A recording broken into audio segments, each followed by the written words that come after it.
Bahwasanya pada pagi hari ini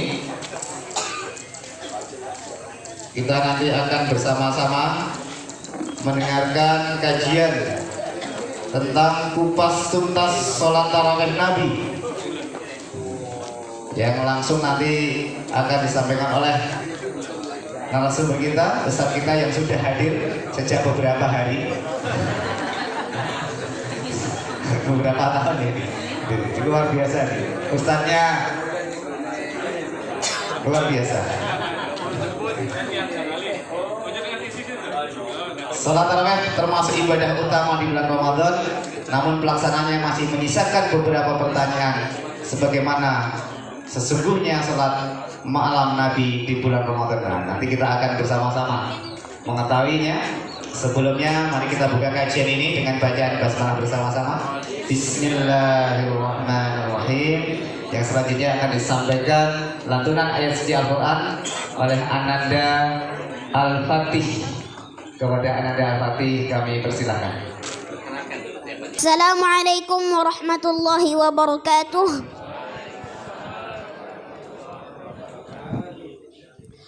Perkenalkan, nama saya Muhammad Al-Fatih Anwar. Umur saya 8 tahun. Saya berasal dari kota Jakarta Pusat. Dan saya akan membacakan surah Az-Zumar dari ayat 32 hingga ayat 40. Ya, dibuka dulu, dibuka. Az-Zumar 32 sampai. Monggo yang punya bawa Quran digitalnya. Az-Zumar 32 sampai 40.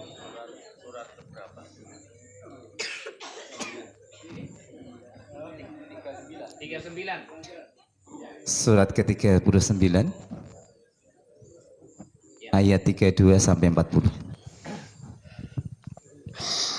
A'udzu billahi minasy syaithanir rajim. Bismillahirrahmanirrahim.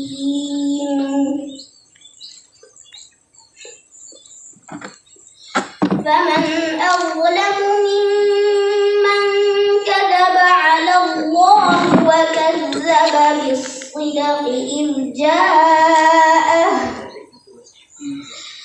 أليس في جهنم مثوى للكافرين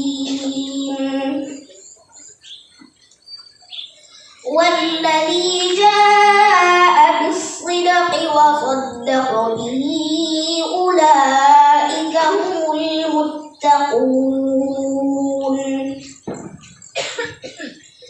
لهم ما يشاءون عند ربهم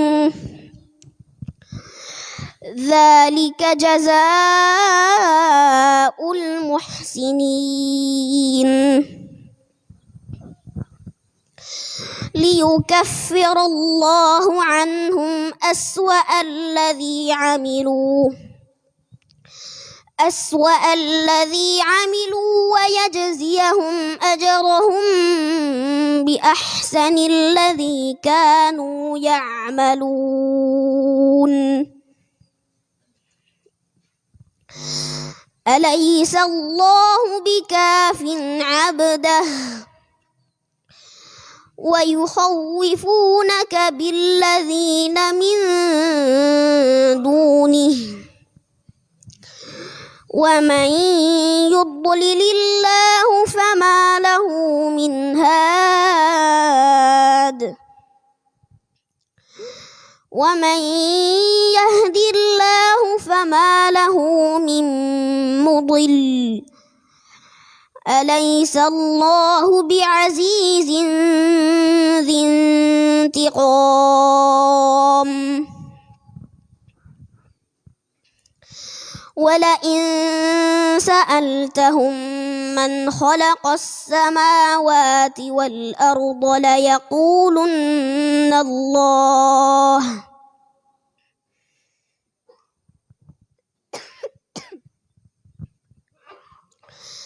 قل أفرأيتم ما تدعون من دون الله إن أرادني الله بضر هل هن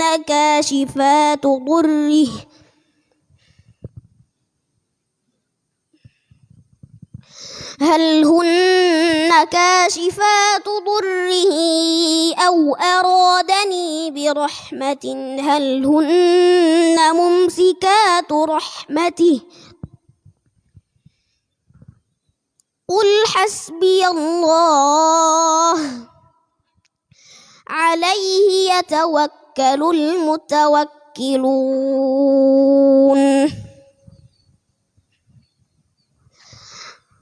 قل يا قوم اعملوا على مكانتكم إني عامل فسوف تعلمون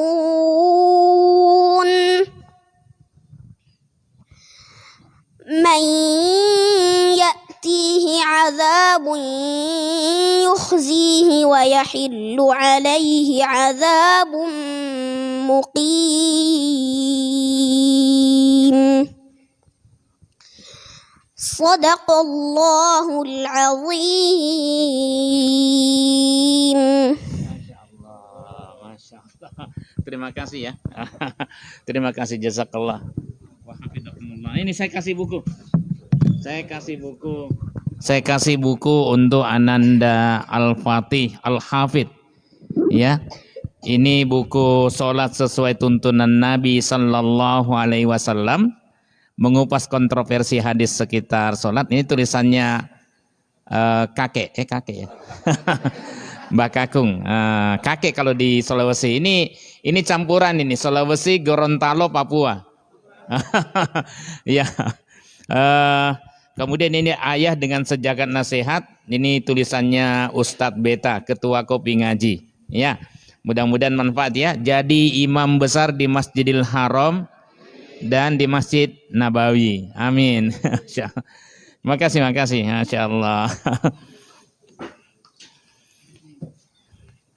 Ini kebetulan ayahnya menginap di homestay ini. Mudah-mudahan tambah barokah. Amin. Ya, nanti kalau masih mau menginap 1 hari lagi gratis untuk 1 kamar. Ya, karena kita berikan fasilitas bagi ustadz atau penceramah atau qori yang mau yang sharing di sini ya. Yaitu antara lain. Terima kasih Ustaz Anwar. Nah, ini bapaknya nih orang Mandar ini, Sulawesi Selatan. Lanjut Ustaz. Ya, luar biasa, sangat meneduhkan bacaan Qur'annya. Waktu kita seusia Mas Fatih mungkin baru trikul ya hafalannya. Itu sudah luar biasa. Masya Allah. Jamaah Kopi Ngaji yang dirahmati Allah, langsung saja kita akan bersama-sama mendengarkan kajian pada pagi hari ini yang akan disampaikan oleh Ustadz Syakir Jamaluddin, mengupas tuntas tentang sholat taraweh dengan berbagai macam permasalahannya. Oleh karena itu kepada Ustadz Syakir Jamaluddin MA, waktu dan tempat kami persilahkan semua. Matur nuwun Ustadz Banu. Assalamualaikum warahmatullahi wabarakatuh. Kayaknya benar-benar puasa ini. Masih agak lemes. Padahal baru sahur. Assalamualaikum warahmatullahi wabarakatuh. Alhamdulillah wassalatu wassalamu ala Rasulillah nabiyina Muhammad wa ala alihi wa sahbihi wa man tabi'ahum bi ihsanin ila yaumiddin, amma ba'd. Sehat semua ya Bapak Ibu. Alhamdulillah, itu ucapan yang paling indah ketika kita mendapatkan nikmat dari Allah Subhanahu wa taala, termasuk nikmat Allah mempertemukan kita Ramadan. Oh, pengumuman Kopi Ngaji tidak pernah libur kalau Ramadan. Ya, terus ngaji ya, kecuali kalau pas lebaran. Nah, kita libur. Ya, matur nuwun. Kali ini sebagaimana di pengumuman, kita akan bahas tentang sholat tarawihnya Nabi sallallahu alaihi wasallam. Masih banyak menyisakan pertanyaan ya. Nanti kita akan buka tanya jawab sebagaimana biasanya ya. Jadi yang pertama ya kita tahulah salah satu yang disunnahkan Nabi Sallallahu Alaihi Wasallam dan menjadi amalan utama di bulan Ramadan itu adalah sholat taraweh. Kalau di bahasa hadis itu namanya qiyamu Ramadan. Sholat taraweh dalam bahasa hadis lafalnya tidak ada. Ini muncul kemudian, tapi boleh kita pakai istilah itu. Ya, lebih populer dengan istilah sholat taraweh atau sholatul lail yang dikerjakan di bulan Ramadan. Ya, yang melakukan ini dengan dasar imanan wahtisaban itu berpotensi dosa-dosa kita diampuni sebelumnya. Selain hadis man soma Ramadana imanan wahtisaban, ada juga hadis man qoma Ramadana imanan wahtisaban ghufira lahu ma taqaddama min dzambi. Siapa yang melakukan qiyamu Ramadan dengan dasar iman, percaya 100% kepada Allah bahwa ini datangnya dari Allah Sang Kholik. Sebagai Sang Kholik, dia yang paling tahu apa yang terbaik bagi ciptaannya dan apa yang terburuk bagi ciptaannya. Yang terbaik pasti diperintahkan, ya, atau dianjurkan. Yang terburuk pasti dilarang oleh Allah dan Rasul-Nya. Ya, itu yang harus kita pegangi. Nah, itu dasarnya iman.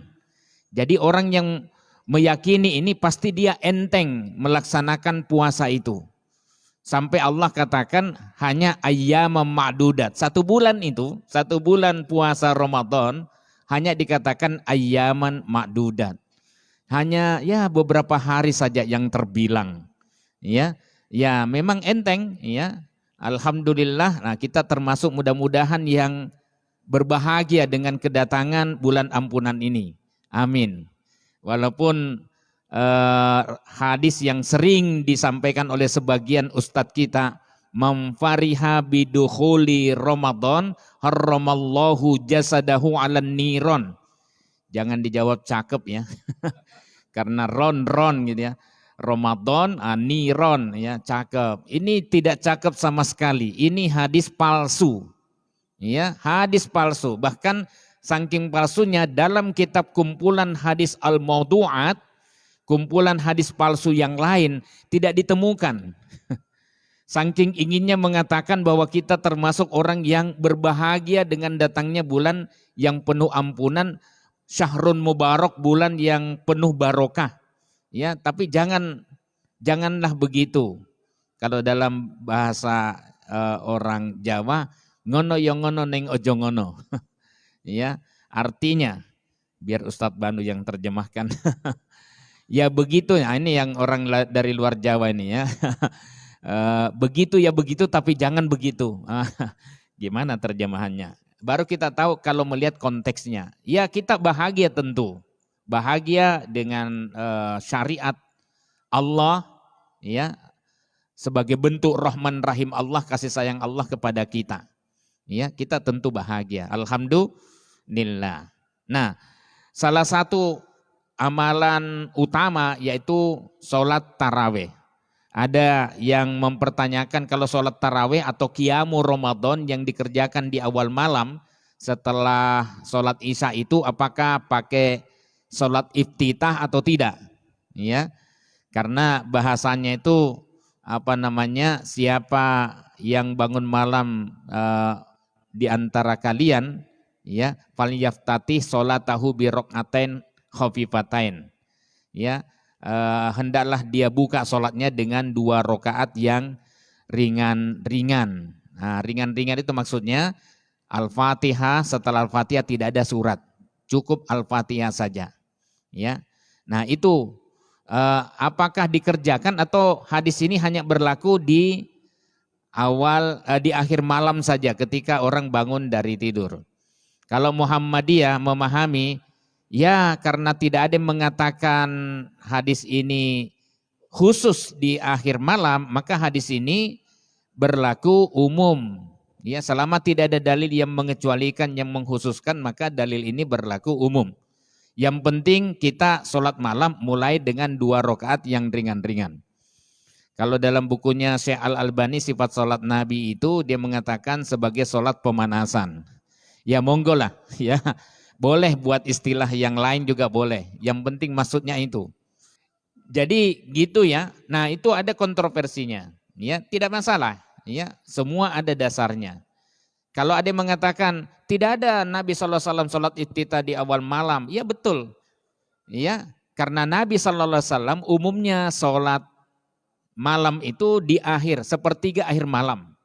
Ya, ada hadis yang mengatakan barang siapa yang tidak sanggup atau tidak kuat untuk bangun di akhir malam, maka hendaklah dia berwitir di awal malam.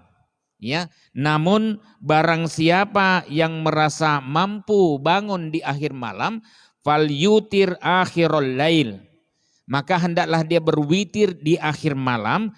Fa inna solata akhiril lail masyhudah, karena solat di akhir malam itu disaksikan oleh para malaikat. Itu waktu sip-sipannya itu. Ya. Nah kemudian di akhir itu wadzalika afdal, dan itu lebih utama. Ya. Nah di masa Nabi SAW, di masa Khalifah Abu Bakar, di masa separuh masa kekhalifahan Umar bin Khattab, itu sholat malam di bulan Ramadan itu selalu dikerjakan berjamaah di akhir malam. Sehingga kita tidak temukan sholat iftitah di awal malam. Sebenarnya begitu saja logikanya. Ya. Ada yang mengatakan apabila bangun, koma itu tidak harus diartikan bangun. Koma itu artinya qiyam, berdiri. Ya karena memang sholat dikerjakan secara berdiri. Jadi ya bisa kita pahami cara pemahaman tarjih Muhammadiyah dan sebagian ulama. Sehingga dia tidak mengkhususkan qiyamul Ramadan dengan dimulai ya di awal malam itu, dia tidak, di akhir malam saja. Tapi di awal malam juga bisa kita berlakukan. Suaranya keras atau pelan imamnya itu, berjamaah atau sendiri-sendiri. Saya katakan dalam buku ini, kalau pemahamannya sama, silahkan berjamaah. Loh, apa ada dasarnya? Ada. Rasulullah SAW ketika menginap di rumahnya Maimunah, istrinya itu Maimunah, ya, itu beliau bersama Ibn Abbas, ya. Nah, dia bangunkan Ibn Abbas waktu itu masih kecil. Setelah bangun, kemudian dia ngajak sholat malam. Nah, Ibn Abbas menceritakan bahwa waktu itu Nabi Sallallahu Alaihi Wasallam, saya berdiri di sebelah kirinya, ya. Lalu Nabi Sallallahu Alaihi Wasallam menarik kepalaku seakan-akan menyentuh telingaku dan menarik telingaku, memindahkan saya ke sebelah kanannya karena cuma satu cowok. Ya, jadi ingat posisi satu makmum laki-laki itu di sebelah kanan. Ya tidak ada yang mengatakan mundur sedikit. Kecuali ada satu hadis ketika Nabi SAW, karena 2 kali itu kejadiannya, Ibn Abbas ditarik dari belakang untuk berjajar di sebelah kanannya. Lalu Ibn Abbas mundur sedikit. Setelah salam Nabi SAW nanya, ngapain mundur? Ya, tidak enak bersama Nabi SAW. Dan itu tidak dilarang, dia hanya tanya ngapain mundur. Setelah dijawab begitu, Nabi SAW tidak mengatakan ojo ngeyel ya. Tidak, dia justru mendoakan Ibn Abbas, ya, semoga Allah tambahkan pemahaman ilmumu.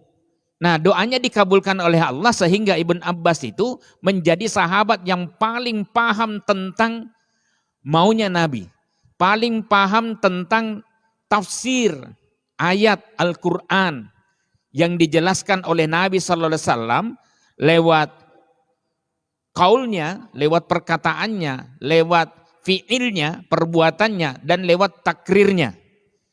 Aisyah radhiyallahu anha bilang ini Quran berjalan, seakan-akan ya bukan Quran berjalan lah. Tapi Aisyah boleh dong mengkasih istilah itu, ya, atau kita juga, karena memang kehidupannya, perilakunya Nabi SAW itu ya sesuai dengan akhlak Quran.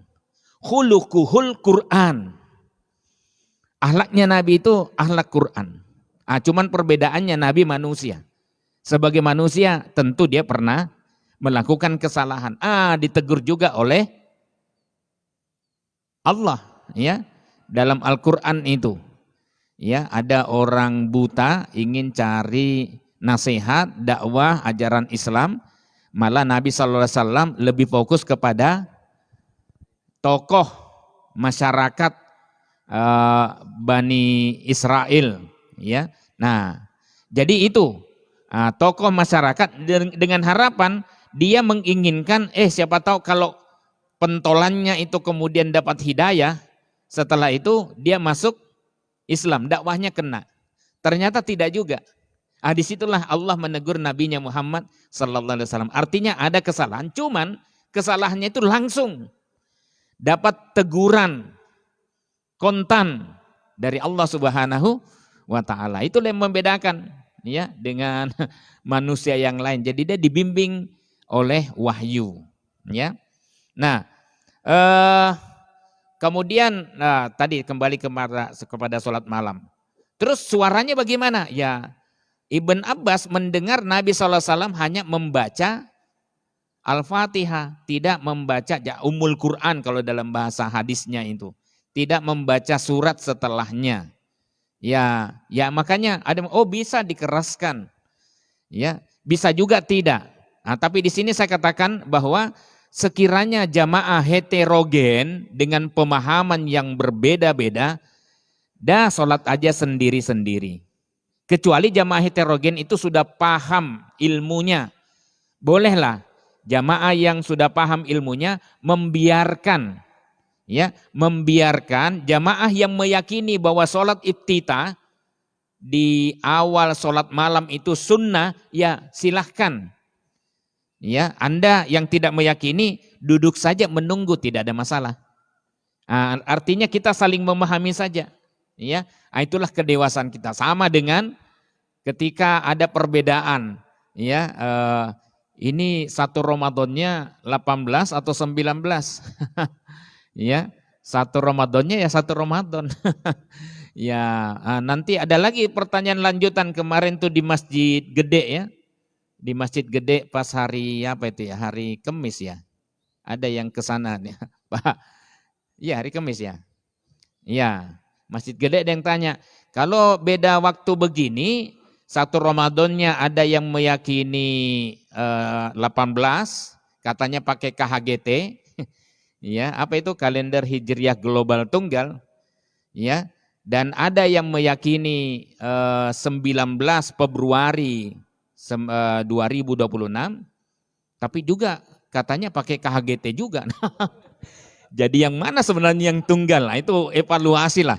Tapi tidak masalah, bagian dari dinamika ya, tanawu ya, tidak ada masalah. Alhamdulillah, maaf puasa. Cari kopi.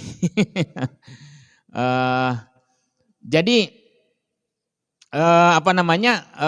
terus dia tanya, terus nanti Lailatul Qadarnya bagaimana? Nah, bagus ini sudah mulai mikirin Lailatul Qadar. Padahal masih tanggal-tanggal 1, waktu itu tanggal 19 ya. 19 Februari. Malaikatnya gimana itu kalau ya mau Lailatul Qadarnya ini? Ya, saya katakan Bapak tidak usah urus malaikat, tidak usah urus Lailatul Qadar. Ya, di satu sisi ya insya Allah malaikat sudah tahu tugasnya dari Allah. Ya, jadi mungkin bisa datang, malaikat yang KHGT tanggal 18 ya akan datang pada malam ganjil, malaikat yang jadi mungkin juga malaikatnya terbagi-bagi. Tapi saya katakan tidak usah diurus. Yang penting kencangkan ibadah. Kalau Nabi SAW memang macam-macam cara iktikafnya itu. Kadang 10 hari full, kadang hanya datang pada malam-malam ganjil.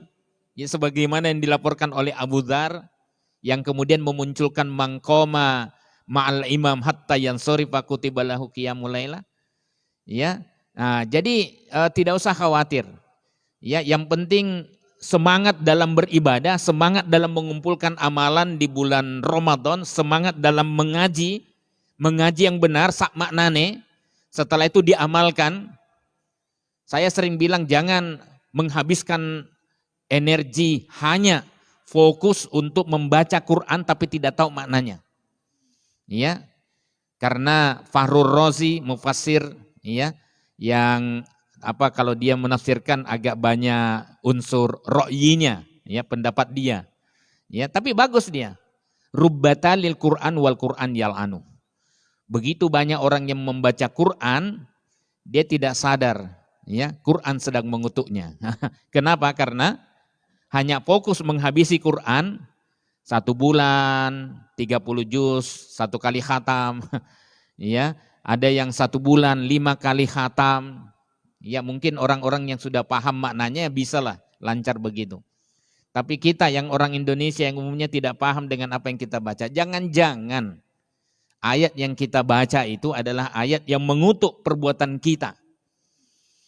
Yang suka curang, yang suka zalim, yang suka bohong, meskipun terhadap istrinya sendiri, ya, istrinya baru bangun, awut-awutan rambutnya, ya, tidak sisiran, kemudian langsung bilang cantik sekali, kayak ceramah kemarin, enggak tahu bagaimana wajah istrinya, seneng atau senep. Ya, bohong seperti itu boleh-boleh saja, tapi ya ukur-ukur lah. Saya kira itu ya, jadi berbagai macam pendapat. Nah, terus yang paling sering ditanyakan pada saya itu adalah masih boleh enggak sholat tahajud setelah sholat taraweh plus witir? Ya memang berbagai macam pendapat ulama, semua ada dasarnya. Ya, ada yang mengatakan boleh, yang penting tidak mengerjakan 2 witir. Nah, sehingga di masjid gede itu langsung bilang, saya biasanya setelah taraweh plus witir, malam saya bangun saya kerjakan lagi sholat tahajud. Karena yang saya baca referensinya itu tidak perlu lagi pakai witir. La witroni fi lailah, tidak ada 2 witir dalam 1 malam. Nah, dia pakai itu. Ya. Nah, kemudian ada lagi mengatakan itu sudah cukup. Ada lagi yang pakai solusi, kerjakan saja 8 rakaat, nanti 3 rakaatnya di akhir malam. Kenapa? Karena Nabi SAW juga bersabda, ija'alu akhir sholatikum billail witra. Jadikanlah akhir sholat malammu menjadi ganjil. Jadi ditutup dengan ganjil. Makanya kalau kita lihat ada 4-4-3, boleh ada hadisnya. Sahih, Bukhari Muslim, bahkan rawahul jamaah dari Aisyah lagi. 2-2-2-2-2-2-2-nya 5 kali tambah 1, ya 1 juga terakhir. Jadi 11 juga. Ya. Kemudian kata Aisyah ketika menjawab pertanyaan dari Sa'ad bin Hisham, dia mengatakan, ya itulah 11 rakaat. Ya. Ihda asyrata rakaat. Ya itulah 11 rakaat. Jadi 1 juga terakhirnya. Ada 4-3 ganjil terakhirnya. Ada 6-3, ada 8-3, itu ganjil semua terakhirnya. Ya, ada 8-1 9 rakaat, 8 rakaat langsung dikerjakan. La yajlisu fihinna illa indas saminah, tidak duduk selama 8 rakaat kecuali pada rakaat ke-8. Duduk dan tidak salam. Wala yusallim. Ya, dan tidak salam. Ya. Halo. Ya, dan tidak salam. Jadi 8 rakaat langsung, tidak duduk selama 8 rakaat, la yajlisu fihinna illa inda samina wala yusallim, tidak salam, duduk tahiyat awal lalu berdiri tambah 1 rakaat, itu 9 rakaat. Jadi memang macam-macam. Ada 6-1, ada 6-3, ada 6-2-1, ada 8-1, ada 8-2-1, macam-macam. Cuman terus terang saya belum menemukan 2, 2, 2, 2, 3. Nah, itu yang saya tidak tahu. Di HPT itu hanya menyebutkan, di buku-buku yang lain menyebutkan 2, 2, 2, 2, 3. Dalam sebulus salam juga dikatakan begitu. 2, 2, 2, 2-nya 4 kali tambah 3. Tapi sebulus salam dan HPT tidak menyertakan mana dalilnya yang mendasari itu. Tapi kalau ulama fikih ditanya pasti boleh. Karena sebenarnya macam-macam, ya. Artinya tidak terlalu ketat. Yang penting ija'alu akhir sholatikum billail witra, jadikan akhir salat malammu menjadi ganjil. Ya. Kenapa? Karena Nabi SAW pernah juga mengerjakan 2 salam, setelah itu tidur. Bangun lagi, ya tentu wudhu dulu, kemudian mengerjakan 2 rakaat lagi, terus tidur lagi.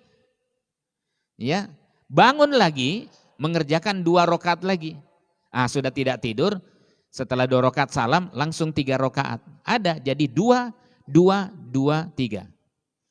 Ada yang mengatakan, Ustadz, kalau misalnya mau ngikuti jangan medot. Nah, orang yang meyakini apa yang tidak pernah Nabi SAW mengerjakan lebih daripada berapa itu? Lebih daripada 11 rakaat. Pertama hadis Aisyah radhiyallahu anha, ya. Kata Aisyah, makana yazidu fi Ramadan wala fi ghairihi ala ihda asyrata rakaat. Tidak pernah Nabi SAW menambahkan di dalam ataupun di luar bulan Ramadan lebih daripada 11 rakaat. Ya. Ada lagi hadis yang mengatakan, sebentar, ini karena agak panjang ini penjelasannya kalau tentang sholat malam. Mungkin ada sekitar 52 halaman khusus tentang sholat malam ya. Karena Rasulullah Sallallahu Alaihi Wasallam yutir. Rasulullah SAW berwitir. Kalau tadi hadisnya Sa'ad bin Hisam itu ambi'ini ya ummal mu'minin ambi'ini an witri Rasulullah sallallahu alaihi wasallam. Lalu Aisyah mengatakan 2 1. Duanya 5 kali. Dia tanya tentang witir tapi dijawabnya dari 2 itu sudah dianggap witir itu. Sampai 5 kali 2 itu ya atau 2 kali 5 itu dianggap witir juga oleh Nabi SAW. Kenapa? Karena tidak membiarkan mengambang hanya genap. Oke. Setelah itu, ini juga tanya tentang bagaimana Rasulullah SAW mewitirkan, mengganjilkan sholatnya. Qalat kata Aisyah, karena yutiru bi arba'in wasalasin. Beliau berwitir 4 dan 3. Jadi 4-nya sudah dianggap witir juga istilahnya. Wasittin wasalasin, 6 dan 3. Wasamanin wasalasin. Wa asrin wasalasin 6-3, 8-3, 10-3. Yang di Mekah ini sekarang di Madinah itu 10-3. 2 salam, 2 salam, 2 salam, 2-nya 5 kali tambah 3. Ada dasarnya. Makanya ada yang komen, alhamdulillah. Ya, Mekah sekarang sholatnya sudah sesuai tuntunan Nabi SAW. Emang yang dulu tidak. Dulu juga ya, cuman memang ada khilafiyah di kalangan ulama, ada ikhtilaf lah, perbedaan pandangan. Tidak ada masalah ya. Yang jadi masalah sudah berbusa-busa debat tidak sholat malam juga. Itu masalah berat, besar. Kemudian lanjutan akhirnya itu walam yakun yutiru bi anqasa min sab'in. Beliau tidak mengerjakan witir kurang dari 7 rakaat. Wala bi aksara min salasa asyrota, dan tidak lebih daripada 13 rakaat. Ya, itu pernyataan dari Aisyah radhiyallahu anha berdasarkan hadis sahih riwayat Abu Dawud. Ada sedikit perbincangan pada kesahihan hadis ini karena semua jalur hadis ini melalui Muawiyah bin Shalih yang wafat 158 Hijriah. Di mana sebagian kritikus menilainya sikoh, namun ada juga yang menilainya jujur meski punya beberapa kesalahan. Tapi secara keseluruhan hadis ini tetap makbul sebagai hujjah. Ya. Nah, kemudian ada hadis yang tadi Ibn Abbas itu menceritakan tentang pengalamannya sholat malam bersama Nabi SAW di rumahnya Maimunah. Ya, beliau setelah bangun fasalla raqatain khafifatain, lalu beliau sholat 2 rakaat yang ringan-ringan. Qad qara'a fiha bi ummil Qur'an, beliau hanya membaca ummul Qur'an fi kulli raqatin, pada setiap rakaat, summa sallama, lalu salam. Ya, kemudian baru mengerjakan summa shalla hatta ihda asrota rakaat. Kemudian sholat 11 rakaat. Ya, kalau dihitung dengan rokaaten hafifaten berarti 13 juga. Itu kan hadis sahih riwayat Abu Dawud dari Quraib maulanya Ibn Abbas. Quraib itu mantan budaknya Ibn Abbas. Dari Ibn Abbas. Ya. Kemudian ini Al-Bukhari dan Muslim juga meriwayatkan bahwa Ibn Abbas pernah sholat lail bersama Nabi Sallallahu Alaihi Wasallam dengan riwayat rincian 2, 2, 2, 2, 2, 2, jadi duanya 6 kali, ya, salam pada setiap 2 rakaat, kemudian 1. Nah, sebelum sholat Nabi SAW membaca 10 ayat penutup surat Ali Imran. Inna fi khalqis samawati wal ard wa ikhtilafil laili wan nahari la ayatil liulil albab alladzina yadhkurunallaha qiyaman wa qu'udan wa ala junubihim wa yatafakkaruna fi khalqis samawati wal ard rabbana ma khalaqta hadza batila subhanaka faqina adzabannar. Sampai terakhir itu. Wah, itu ayat dahsyat itu. Dulu waktu kami nyantri di Budi Mulia ini, ayat ini sering dibaca oleh guru kami dan dikaji. Termasuk oleh Insinyur Sahirul Alim itu. Bahwa pada penciptaan langit dan bumi silih bergantinya siang dan malam terdapat tanda-tanda kebesaran bagi orang-orang yang mau berpikir dalam. Bagi yang kebanyakan tidur, kokian turu, ora. Bagi yang mempraktekkan naumus shaim ibadah, tidurnya orang puasa itu ibadah, tidak akan mendapatkan ulil albab itu. Karena ulil albab itu orang yang tidurnya sedikit. Di sahur dia sering beristighfar. Dia sering memuji Masya Allah. Luas sekali alam semesta ini. Kayak begitu. Jadi betul-betul dia ngaji. Kalau Nabi SAW ngajari ngaji malaikat coba. Iya ngajari jadi malaikat itu hanya membawa turun wahyu. Bagaimana pemahamannya? Nabi SAW yang kasih tahu. Jadi mereka tadarusan itu. Ya makanya kita mau mengadakan, nih ada placement test. Sudah ada dari Lazismu UMY? Itu siap itu. Placement test jadi tidak usah takut lah. Itu baru kalau dicek itu baru cek kesehatan. Belum disuntik, jadi jangan lari dulu. Nah, cek kesehatan, Anda masuk di kelas berapa? Ya, apakah dari 0? Enggak masalah, kita akan bimbing dengan sabar, gratis. Ya, datang aja ke Kopi Ngaji. Ya, kalau jam 8 teman-teman anak-anak dari SD Muhammadiyah Ambar Ketawang depan Kopi Ngaji ini, mereka tadarusan hafalan di sini. Ya alhamdulillah. Ya, nanti setelah ini tes, setelah itu mungkin ada pengarahan ya. Ada berapa orang yang datang? 7. Oh malah 10. Tadinya informasinya dari Pak Rozikan, ya dosen ekonomi syariah, Fakultas Studi Islam dan Peradaban. Dulu namanya FAI. Jadi kalau dekan FAI terakhir saya. Karena setelah itu ganti nama. FSIP. Ya. Semalam dia informasikan ada 7. 4 akhwat. 3 ikhwan yang akan melakukan placement test. Ya, kalau sudah jilid 4 nanti ada lagi kelasnya. Ya, nanti kemudian setelah ini selesai nanti tahsin. Saking inginnya kita itu ngaji yang benar. Memang ada hadis yang mengatakan bagi yang mengajinya terbata-bata, maka pahalanya 2 kali lipat daripada orang yang lancar mengaji. Tapi jangan bertahan dengan ngaji terbata-bata. Karena yang Anda dapatkan hanya sedikit. sedikit. Sementara yang ngaji pol, ya, speedy, kecepatan tinggi, itu dia bisa ngambilnya banyak. Dan ingat, la akul alif lam mim harfan. Kata Nabi SAW, saya tidak mengatakan alif lam mim itu 1 huruf. Ya, tapi alif harfan, lam harfan, mim harfan. Jadi 1 huruf itu kata Nabi SAW mengandung 10 pahala. Dan saya tidak mengatakan alif lam mim itu sebagai 1 huruf, tapi itu sudah ada 3 huruf sehingga ada 30 pahala. Tapi kalau ngaji tidak usah pakai kalkulator. Biarlah Allah yang menghitung, malaikat yang menghitung. Gitu ya.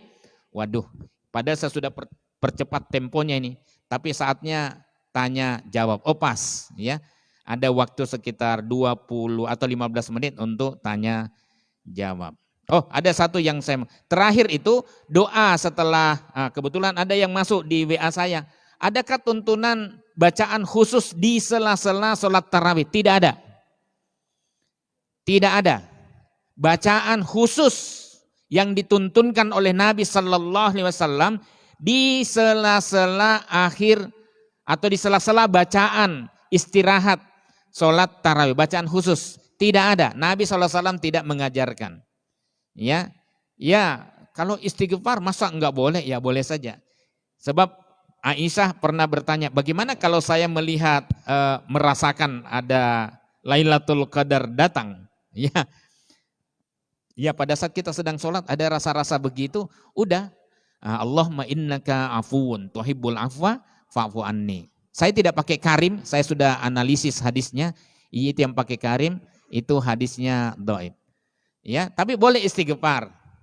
Yang sering orang menyebutkan setelah salam tarawih itu, ya, setelah ada doa ya, atau di sela-sela asyhadu alla ilaha illallah. Coba sebut 3, 2, 1. Asyhadu.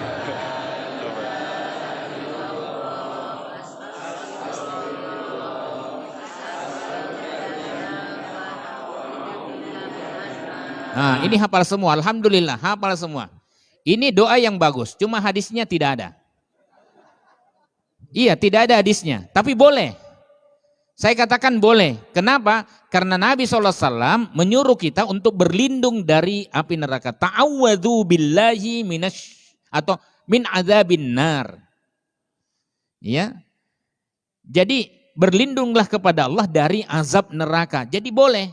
Redaksinya terserah. Ada yang pakai Allahumma ajirni minan nar. Ya Allah selamatkanlah aku dari api neraka. Atau lindungilah aku dari api neraka. Ada yang pakai itu silahkan. Redaksi itu pun tidak ada hadisnya. Astagfirullah. Memang tidak ada. Tetapi itulah ulama pintar membuat kreasi doa. Saya katakan kalau pakai bahasa Indonesia boleh. Ya boleh. Ya Allah lindungi aku dan keluargaku dari api neraka. Kan ada kan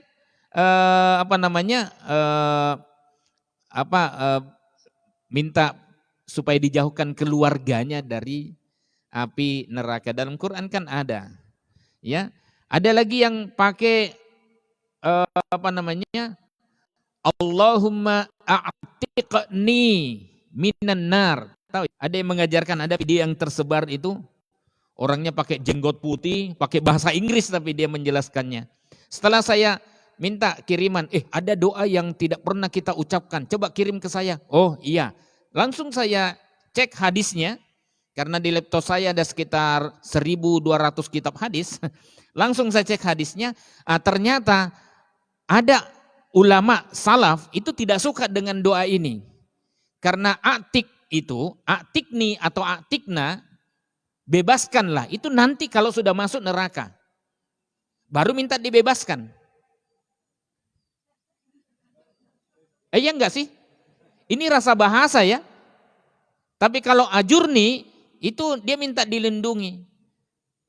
Allahumma kini, jagalah hamba min adzabin nar atau minan nar.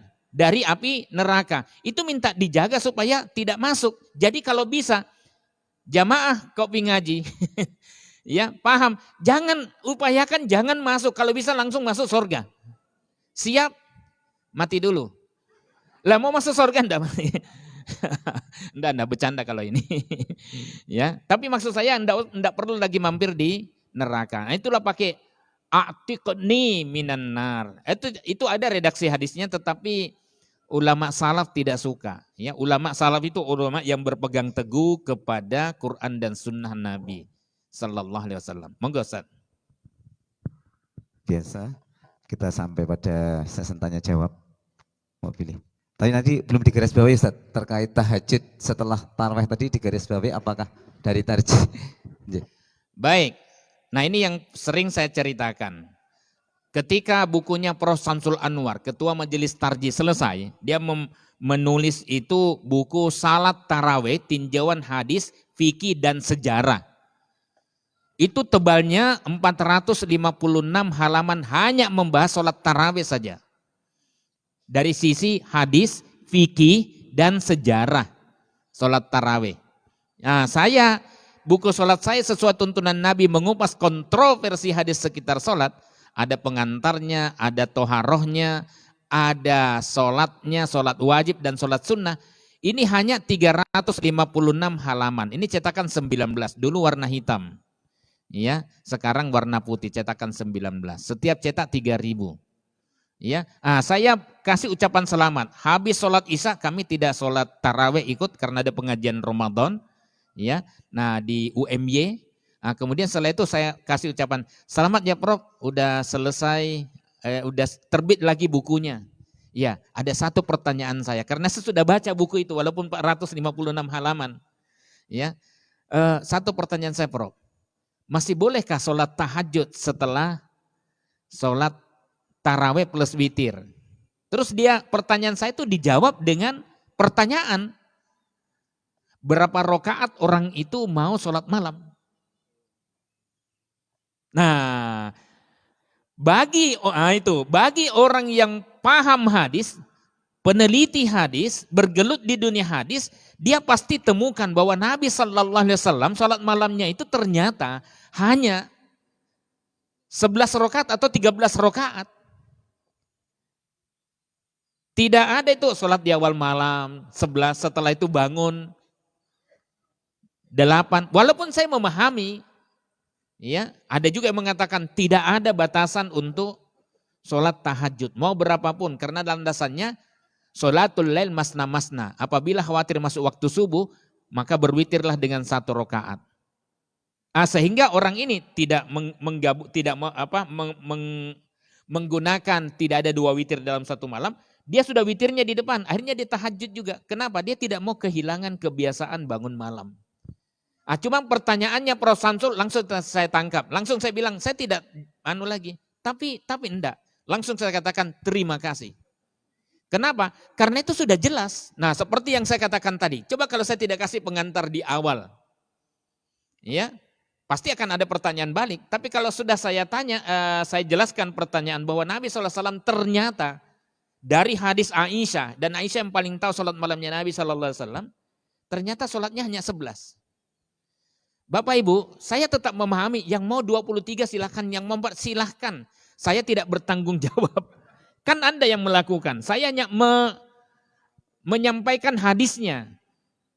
Tapi jangan juga di buku ini, jangan terlalu fokus di angka, di jumlah. Terus Anda mempercepat sholat Anda. Seperti di Jawa Timur itu. Sampai waktu itu waktu itu saya sedang pengajian di Australia, ya, itu ditanya sama orang luar negeri itu. Dari Saudi dia tinggal di Australia sudah. Dia bilang, ini gimana nih sholat seperti ini? Saya katakan, oh itu senam. Karena saya mau kehilangan kata-kata, kehilangan dalil, saya mau menjelaskan ini. Oh amin. Sampai ada kecepatan 100 km per jam. Kecepatan astagfirullahaladzim. Ada yang bilang kecepatan cahaya. Baru Allah Akbar. Assalamualaikum, assalamualaikum, astagfirullahaladzim. Ya, tapi memang begitu kenyataannya. Saya pas ke Tuban waktu itu, karena itu kejadiannya di Tuban. Di mana masjid yang pelaksanaan sholatnya seperti ini. Saya tunjukkan, oh rata-rata ini begitu Ustaz. Oh kalau begitu tidak usahlah tunjukkan kalau rata-rata. Tapi saya kira tidak semuanya. Karena di tempat saya di Tuban itu pas sholat, tidak semuanya begitu. Ingat tumak nina. Kesempurnaan sholat itu ada pada tumak nina. Kita bisa baca dan kita bisa tenang. Dalam ruku sempurna, duduk sempurna, berdiri sempurna. Tidak usah buru-buru. Emang mau kemana? Supaya ada nikmat ketika kita beribadah. Supaya ada dampak ketika untuk kita introspeksi diri. Ketika Allahu Akbar, Allah Maha Besar. Itu semuanya kecil. Disitulah keberanian kita muncul. Yang lainnya kecil. Ngapain takut sama Amerika? Walaupun dia punya persenjataan yang canggih. Sekali kenot, habis kita. Ya, tapi bukan berarti alasan kita untuk takut. Namanya Nah, ini Muhammadiyah bagusnya. Ketika BOP itu kasih alasan, tidak langsung mengiyakan. Ya, ketika ormas-ormas Islam dipanggil, ya sudah. Muhammadiyah mengatakan tunggu dulu, kita kaji. Apa? Diktum pertama dari press release atau hasil kajian, itu diktum pertamanya, perdamaian hanya mungkin ditegakkan kalau ada keadilan. Iya kan? Tidak mungkin ada perdamaian tanpa keadilan. Kita punya tanah, kita lemah, tidak punya persenjataan, datang orang merampas tanah kita. Kalau tidak menyingkir, saya bunuh. Kita bertetangga dengan orang itu, terus kita akui, tetangga baru kita. Prek. Macam-macam, saya bunuh juga, saya ambil tanah kamu. Oh iya, saya akui kamu tetangga saya. Mau begitu? Makanya saya khawatir kita itu tersendatnya di neraka, masuk surga. Gara-gara seperti ini, kita sudah baiklah tetangga-tetangga, insya Allah tidak ada yang kelaparan. Minggu depan insya Allah Lazismu UMY juga bagi-bagi sembako. Jadi tolong daftarnya yang berhak tolong sampaikan sama Pak Banu. Ya. Jadi kita ngaji itu tidak boleh hanya ngaji saja tanpa ada aksi kepedulian. Alhamdulillah matur nuwun pada Lazismu UMY. Ya. Nah, itu kira-kira gambarannya. Jadi tetap kita suarakan sampai merdeka. Karena kalau kita mengakui kita melanggar konstitusi kita bahwa kemerdekaan adalah hak segala bangsa dan oleh sebab itu penjajahan di atas dunia manapun harus dihilangkan, dihapuskan karena tidak sesuai dengan pri kemanusiaan dan pri keadilan. Jadi konstitusi kita menyebabkan kita menolak segala bentuk penjajahan. Kita pernah mengalami hal yang sama. Dari saya, wassalamualaikum warahmatullahi wabarakatuh. Luar biasa sekali.